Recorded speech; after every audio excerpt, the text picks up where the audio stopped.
আসন্ন নির্বাচন ঘিরে টালমাতাল বাংলাদেশ ক্রিকেট বোর্ড বিসিবি। নানা ইস্যু নিয়ে শুরু থেকে তর্ক বিতর্ক ছিল, তবে কাউন্সিলরশিপ দেয়া না দেয়া কিংবা অভিযুক্ত ক্লাবের নিষেধাজ্ঞা ইস্যু উত্তাপ ছড়াচ্ছে বিসিবি নির্বাচনে। এর আগে ক্রীড়া সংগঠকদের সাথে সম্মিলিতভাবে সংবাদ সম্মেলন করেছিলেন তামিম ইকবাল।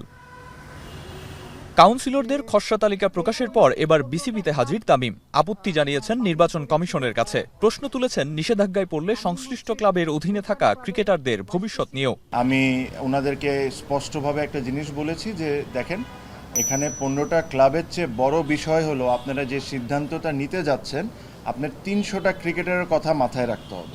আর তাদের প্লেয়ারদের কথা খালি এখানে আসছে না, প্লেয়ারদের সাথে তাদের পরিবারও জড়িত। বিসিবিতে নির্বাচন ঘিরে পক্ষপাতিত্বের অভিযোগ তুলে তামিম বলেছেন, বোর্ডের ইতিহাসে নির্বাচন ঘিরে এত নোংরামি আর কখনো হয়নি। আপনারা তাদেরকে কাউন্সিলরশিপটা না দিতেন, তাদেরকে বলতেন যে এই ক্লাব থেকে যদি কাউন্সিলর হন এরকম একটা ঘটনা ঘটতে পারে, তাহলে তো ওই 15টা কাউন্সিলরের একটা অপশন থাকতো যে ওরা অন্য কোনো একটা ভাবে এসে হলো কাউন্সিলর হইতো। সম্প্রতি নানাবিধ অভিযোগের মধ্যে তামিম ইকবালের কাউন্সিলরশিপ নিয়েও অভিযোগ জমা পড়ে নির্বাচন কমিশনে। কিন্তু বাদী শুনানিতে উপস্থিত না থাকায় নির্বাচনে অংশ নিতে তামিমের আর কোনো বাধা নেই বলে জানিয়েছেন নির্বাচন কমিশন। 15টা ক্লাব সম্পর্কে যে অভিযোগ, সেই অভিযোগের উপরে আজকে লয়াররা শুনানি করেছেন, ক্লাবের মালিকরা, কাউন্সিলররা সবাই শুনানি করেছেন। আমরা সবার শুনানি নোট নিয়েছি, সেইটাই বেশি ইম্পর্টেন্ট।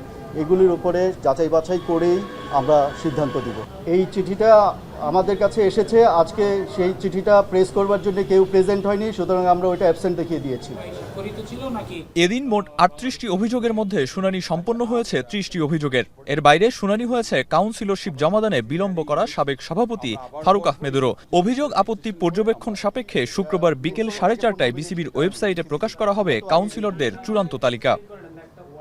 আরিফুল ইসলাম সাহাব, এখন, ঢাকা। সানবিট সব দিবে সামাল।